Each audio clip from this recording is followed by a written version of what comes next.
Firewatch is a game I've been wanting to play for a while, and to say that this game had me speechless at the end is an understatement. All I knew about this game at the time was it had a crazy story. I honestly forgot where I heard that, but going into this I did expect it to be a thrilling story with a very climactic ending. It's nowhere near that. Firewatch beautifully told a very human story in the nature that comes with how some people cope with their problems that just won't rest. This is a decision-based game, so each playthrough will be unique to you, adding to the immersion. But the narrative is still generally the same. The decisions mainly affect the dynamics between the characters in the game. The story, in the way I interpret it, follows Henry becoming a fire lookout due to his wife Julia's dementia. As her dementia worsened, the stress of caring for her became higher. Soon, Julia's family took her back home to Australia. Delilah is Henry's supervisor. She's also a fire lookout at a different tower. She's the only person Henry interacts with directly through a radio. Hello? Whoever this is? It's Henry, right? Yeah. I'm Delilah. Yeah, that's what the guy said on the phone. So, what's wrong with you? Excuse me? At first, the relationship is mostly professional. She provides guidance on how to do the job, but also a bit of banter and some flirting. Eventually, they become good friends. There are, panties? There are what? I don't want to say that word again. Why, 'cause you're 12? Delilah throughout the game exhibits some questionable behavior, like dodging responsibility multiple times. I mean, when Henry tells two drunken teens to knock it off with the fireworks in the beginning of the game, we later find out that those two same teens went missing. They fucking vanished.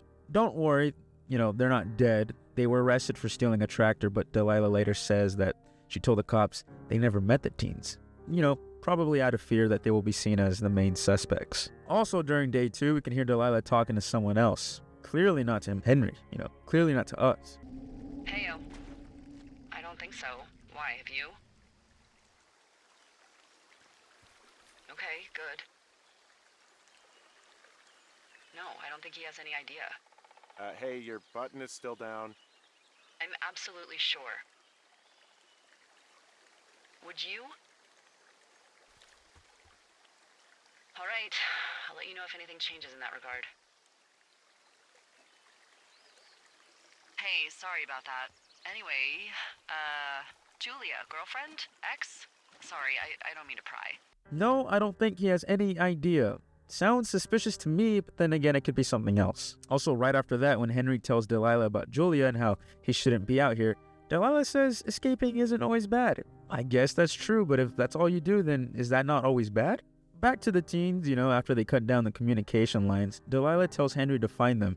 And, she kind of resorts to some extreme retaliations. All illegal, as she says, but mentions specifically to wait till they wander off and wreck their camp.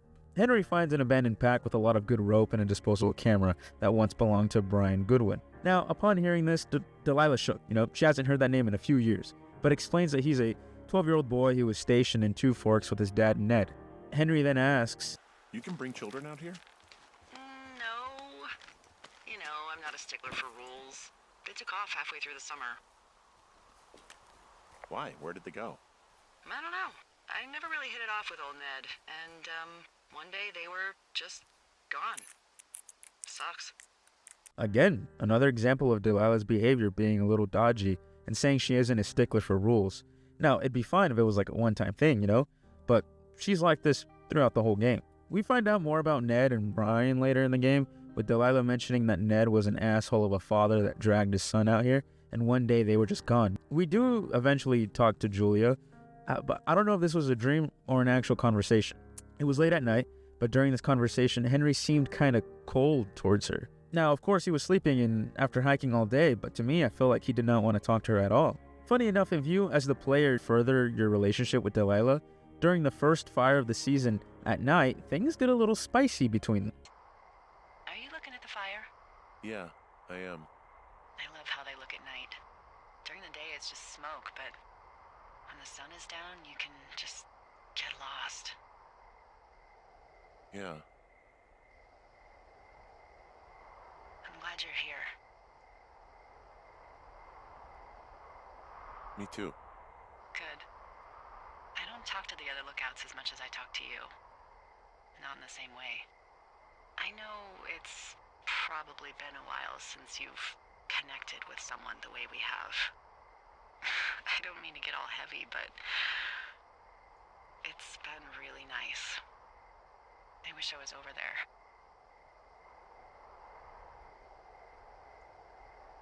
I wish you were too. We could sit outside. We could talk without these radios. We could, you know. What? What could we do? Well, let me tell you. Before this, Henry's wedding ring was something that always popped out at me. So much so that after that night, boom, the ring's gone. The next morning is when the story escalates, but before that, I have some thoughts. Adding on to Delilah and kinda Henry, I found it a bit odd that since their relationship grew to the point of romantic feelings shared between the two, I mean, even early on in the game, she's friendly and, flirtatious. Like, they hit it off right away. How come they've never made plans to see each other? Also, a big round of applause to the voice actors. I mean, the moment I heard Delilah, I felt something was off about her. Could have been just me.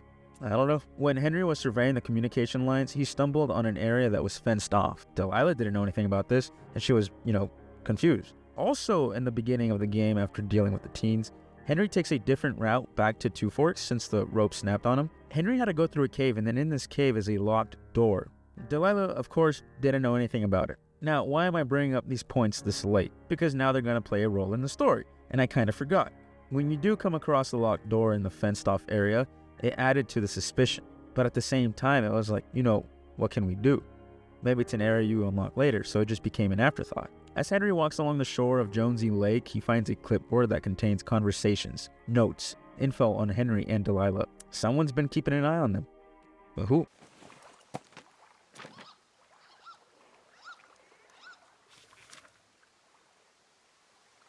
What the? It's... Holy shit. What's going on? You didn't actually find a bear, did you? Someone has written down what we said to each other, have been saying. That doesn't make any sense. I don't talk to the other lookouts as much as I talk to you, not in the same way. No way. Wait, hold on. Something's out here. Henry? I'm worried. I found a walkie-talkie out here, too. Okay. It's going shit. On the clipboard, there's a mention of Wapiti Station. Both Henry and Delilah don't know anything about it. But Delilah does mention Wapiti Meadow, and sure enough, it's the same fenced-off area, and the gate is locked. Henry then heads to where the firefighters are at, steals an axe, but comes across a piece of paper that mentions Wapiti Station, and that there's a research team out there that contacted the firefighters due to concerns over the wildfires. This adds more into whatever conspiracy may be occurring. Delilah, being very worried that their conversations are being recorded, leaves a new radio for Henry at Cottonwood Creek. Using the axe, Henry breaks into Wapiti Station. At Wapiti Station, there's a bunch of monitoring equipment, electronics, I don't know what they do, and in their main tent, Henry finds out that himself and Delilah are subjects and that someone's been keeping track of their activity. Henry also finds a wave receiver, and here I thought this game was about, firewatching. Are you shitting me? What? What is it? There's a folder of reports here. What do they say? They're assessments about the two of us. There's stuff in here about Julia. Like what? Stuff I didn't tell you. This is... What does it say about me? You said there was one about me. And it looks like they've been following me around. What I do when I'm out hiking? Jesus. Henry, do you hear me? It says that you and your boyfriend are still together. What? We're not. They're messing with us. Yeah, okay. They are. How do they even know who he is? How the hell does this... I'm so sick of letting these people do this to us. We should just burn the place down. Think about it. Delilah, What? Think about it. I am, and I think it's insane. They'd be fucked. Yeah, and how about if that fire comes up the mountain? Or someone were to die in it? We call it in? We call it in? Yeah. Maybe. My God, Delilah, no. No way. Well, maybe it's not the best idea. Yeah, it's definitely not the best idea. So fucking wound up. It's all right. I'm just gonna hike back. We have the wave receiver, and tomorrow we can figure out what to do. With the wave receiver, Henry finds keys for the locked door inside the cave. But literally right after, Delilah spots a man at Henry's tower. Henry rushes over and finds that the man left a Sony Walkman. On the Walkman, there was a recording of a previous conversation, but it made it seem that Delilah and Henry are responsible for the fires. Anyways, Henry unlocks the door in the cave and gets locked in by somebody. Oh, a random shoe. I wonder what's it doing down there. Fortunately, there was a way out, and that led to Henry discovering Brian, Ned's son, secret castle hideout. There are some things left by Brian, like homework, postcards, books, stuff that had me thinking, if he really left, why are some of these things still here? But then again, they left suddenly, so, who knows? Brian also left anchors that he asked to be sent home. Henry uses these anchors to climb down areas where there aren't any tree stumps. So back in the cave we go. And I'm sorry, I felt like I had to censor this, because what the fuck? This shocked me. It actually left me speechless. So Brian's been dead for a while. Hey, D. There you are. I've been worrying my ass off. Hey, you, might want to take a seat. I've been sitting this entire time. I'm almost always sitting. What's wrong? The only thing in the cave was a body. A body? God, what a mess. Delilah. It's Brian Goodwin. You gotta be fucking kidding me. How does that... What? I don't... How? Climbing, I think, or made to look like a climbing accident. Mm-hmm.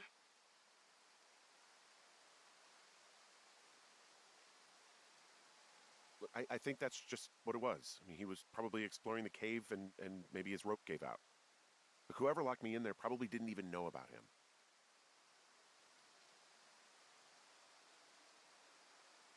I'm sorry, Delilah. I'm so sorry. He'd be alive if I had told someone he was out here. I don't know where he'd be, but I can assure you it would not be rotting at the bottom of that cave. There's nothing to say. Hike back. I think we're leaving tomorrow anyway. Delilah is obviously shocked. I mean, who wouldn't be? A child's decaying bodies inside a fucking cave. The next day is when Henry and Delilah are supposed to leave. But on the way to Delilah's lookout, Ned leaves a cassette for Henry to listen to.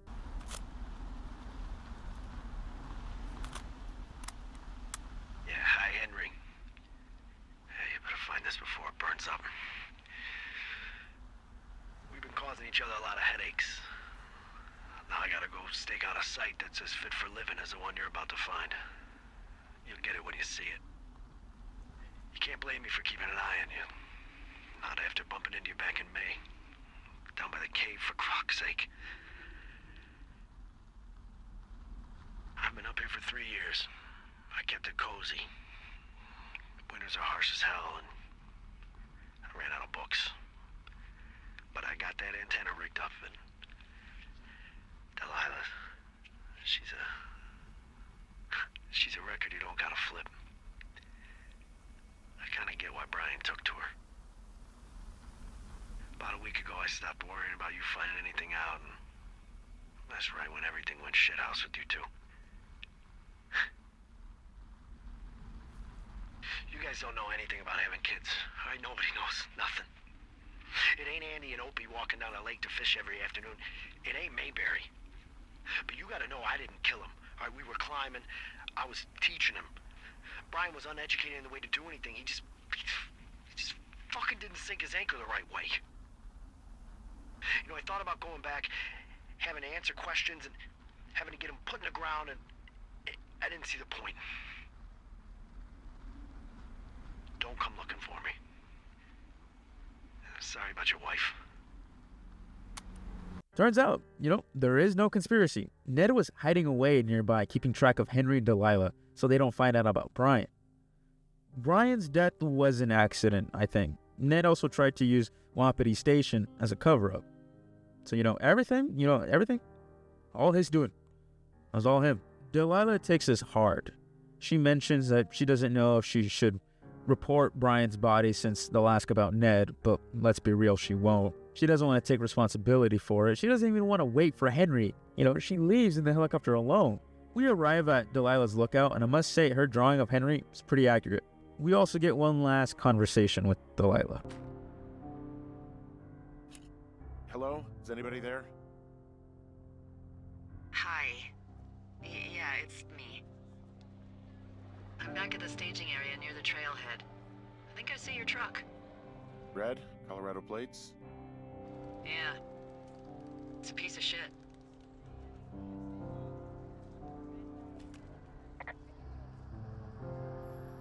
It's better than whatever you drive.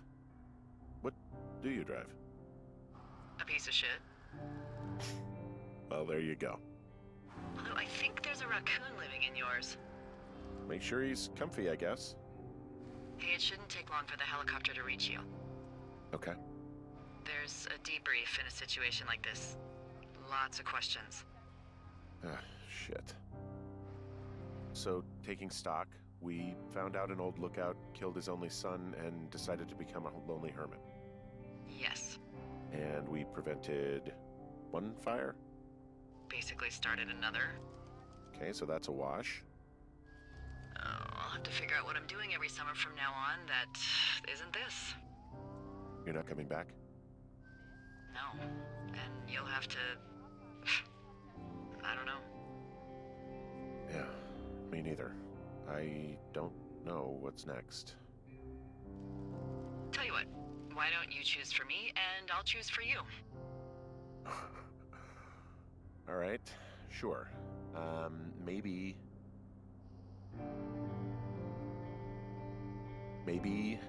you could come back to Boulder with me and figure it out down there. Just a thought. You don't want me down there. Well, I just asked you. Look, I've got some things to do in Casper, and maybe I'll head south sometime after that. I could come by, sure. Okay. So, what about me? I think you should go to Julia, and then you can figure it out. Maybe put that typewriter to good use. Give me a sexy accent or something if you write about this. Yeah. You gotta go see her. Would you? Henry, Look, you came out to put your memories behind you, and they're still right there in front of you. You're right. I think you're right. Good. When I get back, maybe I could, We shouldn't focus on this summer. Next year we'll roll around, and then the year after that, and then it's just, I don't know. My Aunt Judy called it a pause in the hallway of time. Did your Aunt Judy smoke a lot of pot? Yeah? Well, you should try to take her advice, too. Yeah, we'll see. There's the helicopter. They'll land back where you hiked up. Good luck, Henry. You too. Good luck. No. Henry, you keep it for yourself, okay? Bye, Hank.